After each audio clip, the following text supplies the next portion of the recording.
Coccyx and head are pushing in opposite directions. Our eyes are looking down between our thighs to put the dura mater under tension. We've got maximum extension of elbow and wrist, maximum external rotation. Lower the arms to below the glenohumeral angle and press away with your hands.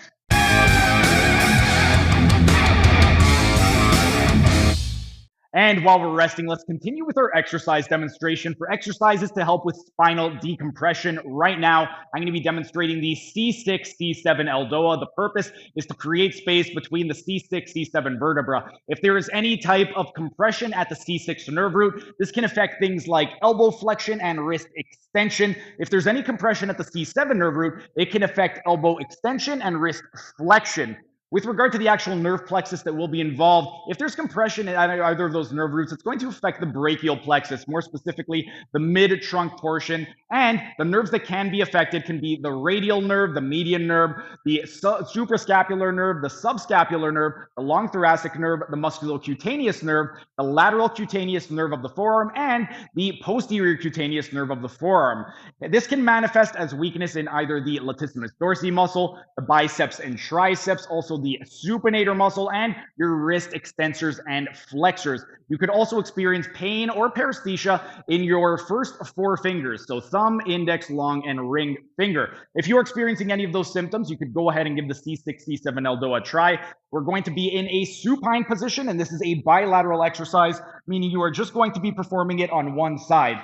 We want to start by flexing the hips and knees until the sacrum lifts up off the ground, and we want everything but the base touching. So the S1 should be the only part of the sacrum touching the ground. At the ankles, we want to go into dorsiflexion of the ankles by pointing the toes toward our head, and eversion of the ankles by pointing the soles of our feet away from our body. Then, what we want to do, the coccyx is pushing away from our body. We want to maintain retroversion of the pelvis. We want a flat lumbar spine, a flat thoracic spine. We want retropulsion of the cervical spine by tucking the chin in. We want to lift our head 1 centimeter or roughly 1 fingertip up off the ground. With our eyes, we're looking down between between our thighs to put the dura mater under tension. With the crown of our head, we are pushing away from our body, so everything's moving in opposites. With the hands, we're going to go into maximum extension of elbow and wrist, maximum external rotation, and we're going to drop the arms below the level of the glenohumeral angle. So we want to go just enough that we're not touching the actual floor.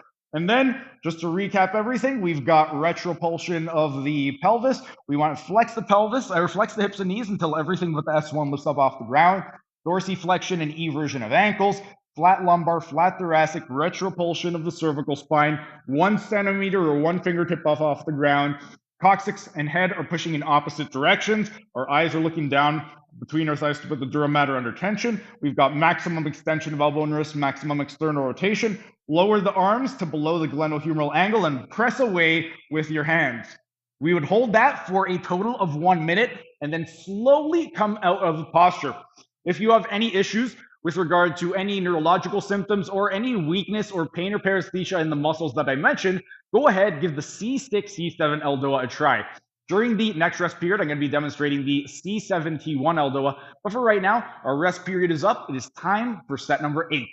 That was just a tiny taste of what can be found in my members only section. If you enjoyed it, become a member for only $5 a month to get access to hundreds of member only videos.